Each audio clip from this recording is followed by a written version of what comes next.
Forbes has a new article outlining what David Benioff and D.B. Weiss said at an Austin Film Festival recently during a question and answer session.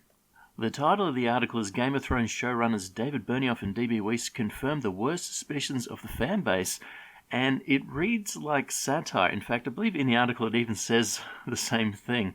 I've had a bit of a look around. It looks like it's legit, so it's quite unbelievable what these guys have actually said.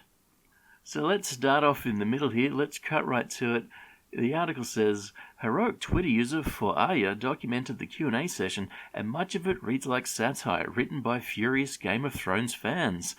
Benioff and Weiss still aren't sure why George R. Martin entrusted them with his magnum opus, as the two didn't have any comparable experience or even an appreciation of the book's themes.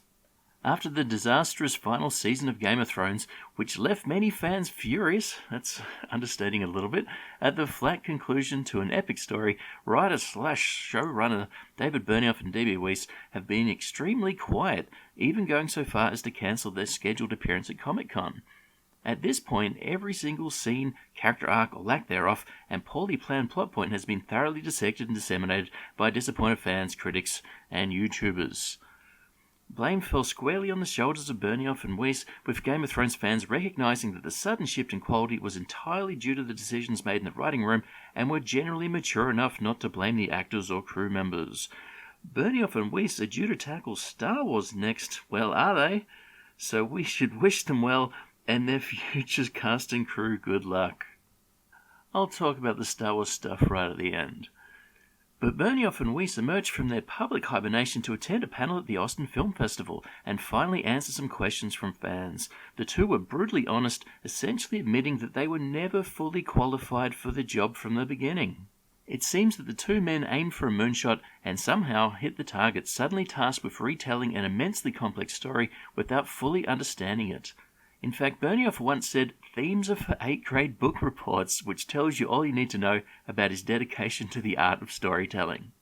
The two went on to admit that they had absolutely no idea how to work with costume designers and described their experience making Thrones as an expensive film school. Benioff and Weiss were elevated to success by HBO's polished infrastructure, the architecture of George R. Martin's books, and the immense talent of every individual that surrounded them, particularly the actors. They were exposed only when they ran out of material and had to finish the story themselves. Amusingly, the two never went online to read criticisms of the show from fans who clearly understood the books better than they did. Well, Benioff searched online once, but the results upset him, so he never did it again. It seems that the Game of Thrones writers' room was a safe space, shielded from criticism and outsider perspective. In a way, it's a relief to finally understand why the show went in such a bizarre direction.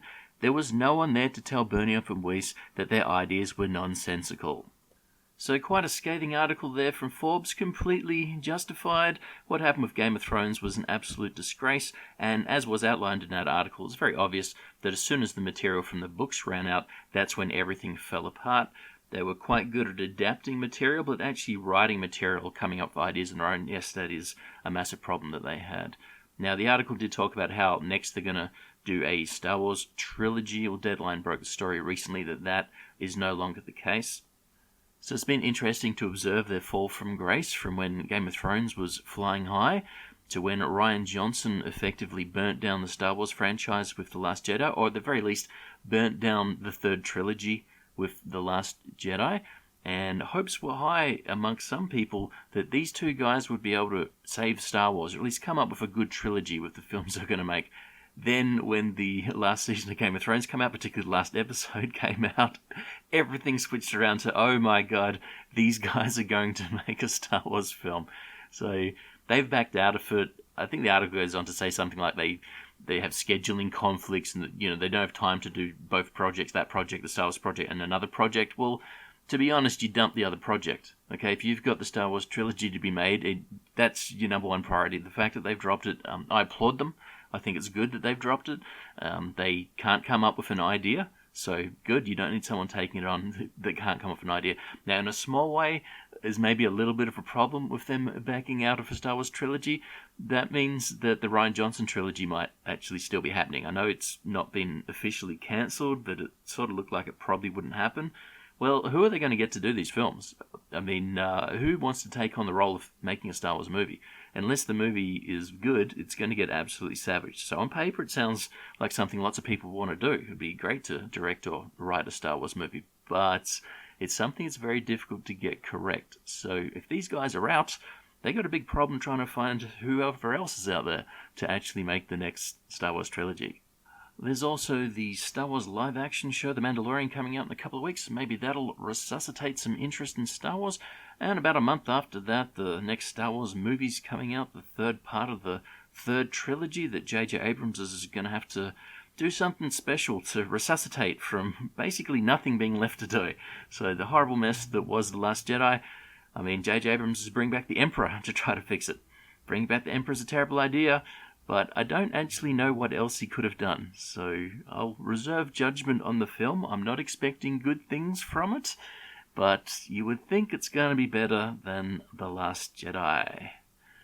Thanks for listening, and I'll catch you next time.